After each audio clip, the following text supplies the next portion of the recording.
အခန်းခနစ်မဆုံးမနစ်တော့လုံးလောက်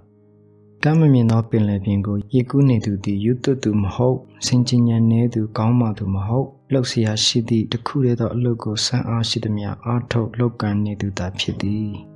အချို့သောသူများသည်အလွန်ကံကောင်းကြသည်သို့မဟုတ်အလွန်တော်ကြသည်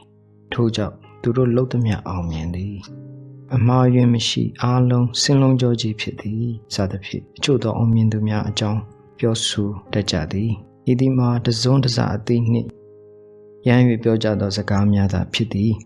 စင်စစ်လောက၌မြည်သူမြအမြင်ကံမကောင်းလုံးဝအမှားကင်းလောက်အောင်လဲမြည်သူမြမတော်သူမအောင်မြင်သည့်အခါကိုမမြင်မဲအောင်မြင်သည့်အခါသာကိုမြင်ပြီးအမြင်အောင်မြင်နေသည်အမြင်ကံကောင်းနေသည်ဟုထင်မြင်ခြင်းဖြစ်သည်ကုန်သွယ်အလုပ်ဖြစ်ကြီးပွားကြသူများကိုမေးကြည့်ပါပစ္စည်းများတည်ဖို့ရောင်းချသည့်အချိန်တိုင်းမြတ်သလားကုန်လောင်သူများကိုလည်းမေးကြည့်ပါသူလောင်သည့်ကုန်တိုင်းဈေးတက်သွားတတ်သလားရှုံးသည့်အခါရှုံး၍မြတ်သည့်အခါမြတ်ကြောင်းပြောကြလိမ့်မည်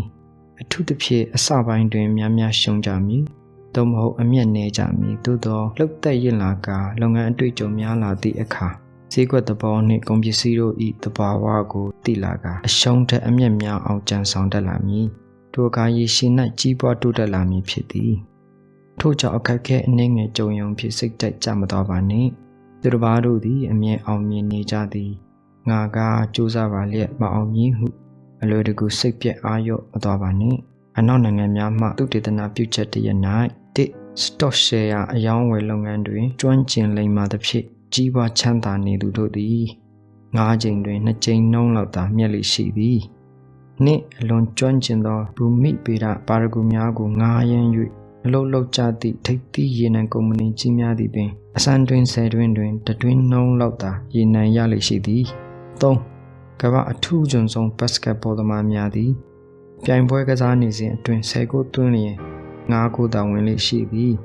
စသဖြင့်ဖော်ပြထားရာအောင်မြင်နေသည်ဆိုသူများပင်အချိန်တိုင်းအောင်မြင်နေခြင်းအမြဲတမ်းအောင်မြင်နေခြင်းမဟုတ်ဘဲချိန်နှုန်းသဘောအရသာအောင်မြင်နိုင်ကြခြင်းဖြစ်ကြောင်းထင်ရှားပေသည်အကျိတ်အနယ်ကစားကြသောဘောလုံးပွဲများကိုကြည့်ဘူးကြပါလိမ့်မည်ဘောလုံးသမားတို့သည်မိမိတို့သွင်း၍မဝင်သောဂိုးများကိုရေတွက်မှတ်သားကနှမျောတတ်မနေစိတ်ပြက်အားရောမသွားပဲဂိုးဝင်အောင်သွင်းနိုင်ရန်သာပွဲချိန်စိတ်သည့်အထိဒရကြံမရက်မနာကစားကြသည်ကိုတတိပြုမိကြလိမ့်မည်ကစားသမားများသည်ကျွမ်းကျင်သူများစနစ်တကျလေ့ကျင့်ထားသူများဖြစ်ကစားကွက်အမျိုးမျိုးပြောင်းတိုက်စစ်အမျိုးမျိုးဆင်ကကိုရရှိရေးအတွက်အနီးနီးအဖုံဖုံကြံစီကြိုးစားကြသည်ကိုလည်းတွေ့ရှိရမည်ဖြစ်သည်ဘောလုံးသမားများသည်ပြိုင်ဘက်တို့၏အနေအထားများကိုကြည့်ကစားကွက်ဒီဟုသောလုပ်ငန်းအစီအစဉ်ကိုလိုအပ်သလိုပြုပြင်ပြောင်းလဲလျက်မဆုံးမနစ်သောလုံလဖြစ်ကြကုတ်ကြခဲကစားခြင်းဖြင့်ကိုရခြင်းတည်းဟုသောရည်မှန်းချက်ပေါင်းမြောက်အောင်မြင်ရတဲ့ကဲ့သို့ဘဝရည်မှန်းချက်ပေါင်းမြောက်အောင်မြင်လိုသူတိုင်းသည်လည်းတစ်ချိန်မအောင်မြင်ယုံနှစ်ချိန်မအောင်မြင်ယုံဖြစ်လက်မလျှော့နောက်မဆုတ်ဖဲလုပ်ငန်းအစီအစဉ်ကိုပြုပြင်မောမှန်ကသို့မဟုတ်တစ်ပြုပြင်ဖန်တီးကဆက်၍အားထုတ်ကြိုးပမ်းသွားရန်လိုပေသည်မအောင်မြင်မှာကြောက်သည့်စိတ်ဆေယောဂါကုဆရာဝန်ထံသို့ရောက်လာကြသူထဲတွင်ရှုံးနှမှုတန်ကိုခံနိုင်ရည်နည်းသူများမအောင်မြင်မှာကြောက်သည့်စိတ်ကြီးမားလွန်းသူများသည်အများဆုံးဖြစ်၏၎င်းလူများမှာတစုံတစ်ခုကိုထား၍အားထုတ်ကြိုးပမ်းကြည့်ရမှာကြောက်တတ်ကြ၏အခြားသူများကအောင်မြင်လျင်အမျက်မအောင်မြင်လျင်အရင်ဟုသောစိတ်မျိုးရှုံးလင်ခံမြည်နိုင်လျင်စမ်းမြည်ဟုသောစိတ်မျိုးဖြစ်ကြိုးပမ်းလုပ်ကိုင်နေကြချိန်တွင်၎င်းတို့ကပြီးမှနီးမောရင်းချိန်ကုန်၏၎င်းတို့၏စိတ်၌တစုံတစ်ခုတိမ်ဆောင်မှိုင်းသွားလျင်ပင်မိမိတို့ဘဝတစ်ခုလုံးပျက်စီးသွားမလို့တွေးပူနေတတ်ကြသည်ထို့ကြောင့်ပကိစ္စမဆိုးစိတ်တိုင်းကြအောင်သိချအောင်လုံးဝနိုင်နိုင်နင်းနင်းဖြစ်အောင်ဟူ၍ဆောင်ဆိုင်နေမိကြ၏၎င်းလူမျိုးတို့သည်အရာရာကိုချောက်ပစ်ကင်းတဲလဲစဉ်ဖြစ်စေခြင်းတတ်သူမျိုးကိစ္စတစ်ခုကိုရာနှုန်းပြည့်အောင်မြင်မှအောင်မြင်သည်ဟုထင်တတ်သူမျိုးလည်းဖြစ်သည်ထို့ကြောင့်ပင်မိမိစိတ်တိုင်းမကြမချင်းပြဿနာသောမဟုတ်အလုပ်ကိစ္စကိုရှောင်တိန်ရွှေ့ဆိုင်နေတတ်ကြသည်၎င်းတို့နှင့်စကားပြောကြည့်လျင်အလွန်ကြိုးကြိုးနွံ့နွံ့နှိမ့်နှိမ့်ချချပြောတတ်သည်ကိုတွေ့ရလိမ့်မည်ကျွန်တော်လှုပ်လို့မဖြစ်လို့ပါဗျာဒီလောက်အထိကျွန်တော်မနိုင်ပါဘူးခင်ဗျာလောလောဆယ်တော့ကျွန်တော်မဖြစ်သေးဘူးထင်ပါတယ်ခင်ဗျာစသဖြင့်သူတို့ပြောကြသည့်စကားများဤတကယ်ဆိုလိုရင်းအတိတ်ပဲမှာကျွန်တော်ကကျွန်တော်ကိုကျွန်တော်စိတ်တိုင်းမကြဘူးဗျာဘယ်တော့မှလည်းစိတ်တိုင်းကြမှာမဟုတ်ဘူးကျွန်တော်ကစိတ်တိုင်းကြမဖြစ်ဖဲလည်းမလုပ်ချင်ဘူးဟူ၍ဖြစ်သည် စင်စစ်၎င်းလူများမှာမငြင်းကြပါသို့သောရည်မှန်းချက်သို့မဟုတ်စိတ်ထဲမှာစံသတ်မှတ်ချက်ကမြင့်မာပြီးမိမိကိုယ်ကိုလေးစားယုံကြည်စိတ်ကမူထိုမြင့်မာသောရည်မှန်းချက်နှင့်လိုက်ဖက်လောက်အောင်မကြီးမားခြင်းကြောင့်ဖြစ်သည်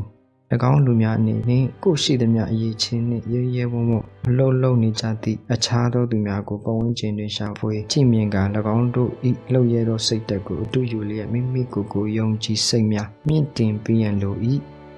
၎င်းပြင်လောက၌ဘယ်အရာမျှ၆ပြစ်ကင်းတဲတဲ့စင်မဖြစ်နိုင်ကြောင်းလုံးဝစိတ်တိုင်းကြဖို့ဆိုသည်ကိုစောင့်မျှော်နေ၍မရကြောင်းလောကဟုသည်အောင်မြင်မှုရှုံးနိမ့်မှုမှန်ကန်မှုမှားယွင်းမှုတို့ရောပြွန်းလျက်သာရှိမည်ဖြစ်ကြောင်းအသင့်နှလုံးသွင်းသောစိတ်ကိုမွေးမြူကဖြစ်နိုင်သလောက်အကောင်းဆုံးဖြစ်အောင်လုပ်ရန်သာမိမိတာဝန်ဖြစ်ကြောင်းမိမိကိုယ်ကိုတိုက်တွန်းပေးရန်လိုအပ်ပေသည်။သို့မဟုတ်ကမိမိမလုံနိုင်မအောင်မြင်နိုင်သည့်ကိစ္စများအတွက်တွေးတောလက်မှတ်ချရင်အရှုံးသမားဘဝနှင့်နေကုန်ချုပ်ကြရမည်ဖြစ်သည်။ဇွဲစုအဖြစ်ချီးမြှင့်ခံရသည့်စိန်တလုံးတခါကဗင်နီဇွဲလားနိုင်ငံတွင်ရာဖေးဆိုလာနိုမီရှိစိန်ရှာဖွေသူတူရှိသည်ရာဖေးသည်ဗင်နီဇွဲလားရှိစိန်ရှိသည်ဟုသတင်းကြီးသောချောင်းကျောက်တစ်ခုထဲတွင်စိန်ရှာကြသူဒေသခံတိုင်းရင်းသားများစွာတွေကတယောက်ဖြစ်သည်သူတို့သည်ရေခမ်းနေသည့်ချောင်းထဲတွင်ကြောက်စလိတ်ခဲရောင်ဆောင်၍ရှိနေမိစိန်ကိုတွေ့ရနိုးမျောကိုရှာဖွေနေကြခြင်းဖြစ်သည်သို့သောမြည်သူမျှပင်ပင်ပန်းခံရကျိုးနှစ်ရလောက်အောင်ထိုက်တန်ရှာဖွေမရရှိကြသည်ပေရာဖေးသည်အများနည်းတူတောင်ကုန်းသို့သွားကကြောက်ခဲလေးတွေတစ်လုံးချင်းကောက်ကြည့်လိုက်ဘေးချထားလိုက်လုံနေခဲ့သည်မှာရက်ပေါင်းအတန်ကြာပြီးဖြစ်၍လူလဲပင်မလာပြီးစိတ်လဲအတော်ပြတ်နေပြီဖြစ်သည်သူသည်အလုံးလို့ရာ၌သူတစ်ပါးထက်နည်းနည်းပို၍စစ်ဆက်သူဖြစ်ရာနေစဉ်သူကောက်ကင်ကြည့်ခဲ့သည့်ကြောက်စိတ်ခဲအရေးအတွက်ကိုမှတ်သားနေမိခဲ့၏ကြောက်စိတ်ခဲအရေးအတွက်တသန်းပြည့်ရန်အနည်းငယ်မျှသာလိုတော့သည့်နေနိုင်မှုတော်ပြီတသန်းပြည့်လျင်နောက်ထပ်တစ်လုံးမျှကောက်ကင်မကြည့်တော့စိန်ရှာသည့်အလုပ်ကိုလက်လျှော့လိုက်တော့မည်ဟိုသောဆုံးဖြတ်ချက်ဖြစ်တောင်းကုန်သို့သူဆင်းလာခဲ့၏9,999,999မြောက်ကြောက်စလိတ်ခဲကိုလွှင့်ပစ်လိုက်ပြီးနောက်ထပ်ကြောက်ခဲတစ်လုံးကိုကဲဒါဆိုရင်တသန်းပြည့်ပြီးစရင်ပိတ်နိုင်ပြီဟု၍ကောက်ကင်လိုက်သည်ကောက်ယူလိုက်မိသည်နှင့်တပြိုင်နက်သူ့ရင်ထဲမှထိတ်ခနဲဖြစ်သွားသည်ဒီကြောက်ခဲသည်သူရင်ခင်ကောက်ယူကြည့်ခဲ့သည်များကြောက်ခဲများထက်တည်တည်တသာလေးလံ၍နေသည်သူတည်တည်ချာချာချိန်ဆကြည့်သည်ဟုတ်သည်လေးတာအမှန်ပဲအလျင်မြန်ဖို့သက်ကြည့်သည်ဟုတ်သည်ဒါစိန်ဖြစ်ရမည်စိန်ရိုင်းတုံအလုံးပင်ကြီးမားလာသောစိန်ရိုင်းတုံတုံးယခုအခါ၌ Liberator အမည်ဖြင့်နာမည်ကျော်ကြားလျက်ရှိသည့်ရာဖေး၏စိန်ကြီးသည့်ကဘာပေါ်၌စိန်တွင်းကြီးများမှတူးဖော်၍မဟုတ်ပဲဒီအတိုင်းကောက်တွေ့ရသည့်စိန်များထဲတွင်အကြီးဆုံးနှင့်အရေးသွေးအကောင်းဆုံးစိန်ကြီးဖြစ်ယနေ့တိုင်စံချိန်တင်လျက်ရှိပေသည်ရာဖေးသည်တသန်းမပြည့်လင်တစ်လုံးအလို၌လက်လျှော့လိုက်လျင်ဒီဇွဲစုကြီးနှင့်လွှဲရမည်ဖြစ်ပြီးမိမိထိုသို့ကတ်လွဲခဲ့ရသည်ကိုလည်းဘယ်တော့မှသိနိုင်မည်မဟုတ်ပေသင်တို့ကျွန်ုပ်တို့ကကြကုတ်ကြခဲဆက်လက်အားထုတ်ရမည်အချိန်တွင်နောက်ဆုတ်လက်လျှော့ခဲ့သည်ဖြစ်ဇွဲစုပေါင်းမည်မြလွှဲချော်ခဲ့ပါမည်နီလင်ကုန်းဤမဆုတ်မနစ်သောစိတ်ဆွဲမလျှော့သည်ဖြစ်အောင်မြင်ခဲ့သည့်နောက်ပုဂ္ဂိုလ်တစ်ယောက်အကြောင်းလေ့လာကြည့်ပါဦးအများသိကြသည့်အဗရာဟမ်လင်ကွန်ပဲဖြစ်ပါသည်လင်ကွန်၏အထုပ်ပတ်တီကိုစူဇန်လေ့လာကြည့်သူတို့ကသူ၏အနိုင်မခံအရှုံးမပေးသောစိတ်ဓာတ်ကိုပြသည့်အောက်ပါဘဝဖြစ်စဉ်အကျဉ်းလေးကိုထုတ်ပြခဲ့ကြ၏လင်ကွန်သည်1832ခုနှစ်တွင်စီးပွားရေးလုပ်ငန်း၌ဆုံးရှုံးခဲ့သည်1832ခုနှစ်တွင်ပြည်နယ်လွှတ်တော်ရွေးကောက်ပွဲတွင်အရေးနိမ့်ခဲ့သည်1833ခုနှစ်တွင်စီးပွားရေးလုပ်ငန်း၌ထပ်မံဆုံးရှုံးသည်1834ခုနှစ်တွင်ပြည်နယ်လွှတ်တော်ရွေးကောက်ပွဲ၌အနိုင်ရရှိသည်1835ခုနှစ်တွင်ချစ်သူကွယ်လွန်သဖြင့်ရင်ကွဲပက်လက်ဖြစ်ရသည်1836ခုနှစ်တွင်စိတ်ဓာတ်ထိခိုက်ပြည့်ယွင်းသည့်ဝေဒနာခံစားရသည်1838ခုနှစ်တွင်ပြည်နယ်လွှတ်တော်ဥက္ကဋ္ဌရာထူးအတွက်ရှင်ပြိုင်အရွေးခံရအရေးနှိမ့်သည်1843ခုနှစ်တွင်အောက်လွှတ်တော်ကွန်ဂရက်ရွေးကောက်ပွဲ၌ဝင်ရောက်ရှင်ပြိုင်ရန်ကြိုးပမ်းရာမအောင်မြင်ခဲ့1846ခုနှစ်တွင်အောက်လွှတ်တော်အမတ်ဖြစ်ရွေးကောက်တင်မြှောက်ခြင်းခံရသည်1848ခုနှစ်တွင်အောက်လွှတ်တော်အမတ်ဖြစ်ဆက်လက်ထမ်းဆောင်ခွင့်ရရန်ကြိုးပမ်းရာမအောင်မြင်ခဲ့1849ခုနှစ်တွင်မြေယာအရာရှိရာထူးအတွက်ကြိုးပမ်းရာမအောင်မြင်ခဲ့1854ခုနှစ်တွင်အထက်လွှတ်တော်စီနိတ်အမတ်ရာထူးအတွက်ရှင်ပြိုင်ရာရည်နှင်ခဲ့သည် 1856 ခုနှစ်တွင်အမေရိကန်ပြည်ထောင်စုဒုတိယသမ္မတရာထူးအတွက်ကြိုးပမ်းရမအောင်မြင်ခဲ့1858ခုနှစ်တွင်အထက်လွှတ်တော်ရွေးကောက်ပွဲ၌ထပ်မံအရေးနှိမ့်ပြန်သည်1860ခုနှစ်တွင်အမေရိကန်ပြည်ထောင်စု၏သမ္မတအဖြစ်ရွေးကောက်တင်မြှောက်ခြင်းခံရသည်လင်ကွန်း၏ဘဝဖြစ်စဉ်လေးကိုကြည့်ရင်အရှုံးဆိုသည်မှာထာဝရမဟုတ်အချိန်ရွေ့သွားသောအောင်ပွဲများသာဖြစ်ကြောင်းတွေ့ရှိရမည်ဖြစ်သည်ယာယီအရှုံးကိုထာဝရအရှုံးဟုလက်ခံလိုက်သူအတွက်မျှော်လင့်ချက်မရှိတော့လဲမလျှော့သောဇွဲဖြင့်ကြိုးပမ်းတတ်သည့်လင်ကွန်းကဲ့သို့သောလူမျိုးအတွက်ကအောင်ပွဲဟူသည့်တနေ့မုတ်ချရရှိမှသိချနေပေသည်ဟမ်ဘာဂါတထေးဤစကားယခုကကမ္ဘာနိုင်ငံအများအပြား၌ကြော်ကြားအောင်မြင်လျက်ရှိသည့်မက်ဒိုနယ်၏ဟမ်ဘာဂါအမည်ရှိတရေစာဆိုင်လုပ်ငန်းကြီးကိုတည်ထောင်ခဲ့သူ Ray Kroc ၏မှတ်သားလောက်သောစကားနှစ်ခွန်းရှိသည်တစ်ခွန်းမှာစိမ့်နေနှုတ်နေသေးသည်ခမည်းဆက်ပြီးကြီးထွားနေလိမ့်မည်ကျင့်ပြီးမဲ့ပြီးဆိုတာနဲ့တပြိုင်နက်ညှိုးဖို့ပုတ်ဖို့စားတော့တာပဲဟူ၍ဖြစ်သည်နောက်တစ်ခွန်းမှာမူချက်ကုတ်ချက်ခဲ grinded it out အမည်ရှိသူဤကိုယ်တိုင်ရေးအထုပ်ပတ်ဒီစာအုပ်တွင်ကိုကဖော်ပြပါရှိသည်ယင်ကဆက်လုပ်ဆန်းမှာလောက၌စွန်းတစ်ပဲဤနေရာကိုအစားဝင်နိုင်သောနေရာဟု၍ပါများမရှိအစွမ်းစားလည်းသူ့ကိုမရှိနိုင်လောက၌အစွမ်းစားရှိပြီးမအောင်မြင်မကြည့်ပါသူများလောက်ပေါ်များသောအရာမရှိဉာဏ်ပါရမီဟူသည်လည်းထိုနည်း၎င်းပညာတတ်ပြီးအလုံးမဖြစ်သူတွေလောကမှာတပုံတစ်ခေါင်းဖြစ်သည်ခိုင်မာသောတန်တိဋ္ဌာန်နှင့်မလျှော့သောဇွဲလုံးလာတာလည်းတကူဆွမ်းအားအကြီးမားဆုံးဖြစ်သည်ဟူသောစကားသည်ဒီစကားနှစ်ရက်အရာစဉ်းစားလျင်စင်ဆက်မပြတ်အားထုတ်ခြင်းသည်သာအောင်မြင်ရေး၏အဓိကအခြေခံတော့ချက်ဖြစ်ကြောင်းသဘောပေါက်နိုင်မည်ဖြစ်သည်လောက၌လူတိုင်းလိုလိုအောင်မြင်ခြင်းကြ၏သို့သောအောင်မြင်ရေးအတွက်ထိုက်တန်သောအဖို့စာနာပေးရန်ကဝင်လေးကြချီသည်ထို့ကြောင့်လည်းအောင်မြင်သူနေလာခြင်းဖြစ်သည်လောက၏တမတာမှာကဘယ်အရာမဆိုတန်ရာတန်ဖိုးပေးမှရချေသည်လက်တွေ့လှုပ်ဆောင်သင်သည့်အလေးချင်းတချို့တစ်သင်ရလိုသောအရာဝါသင်မှန်ချက်ပန်းနိုင်ကိုစိတ်အာရုံထဲတွင်ဆွဲဆွဲမြဲမြဲမြင်အောင်ပါမိမိကိုယ်ကိုလေးစားစိတ်ပြုတ်ပတ်အကောင်းဘက်တွေးသည့်စိတ်တို့ကိုပြတ်မွေမြူပါအထူးသဖြင့်ခက်ခဲသောကာလများ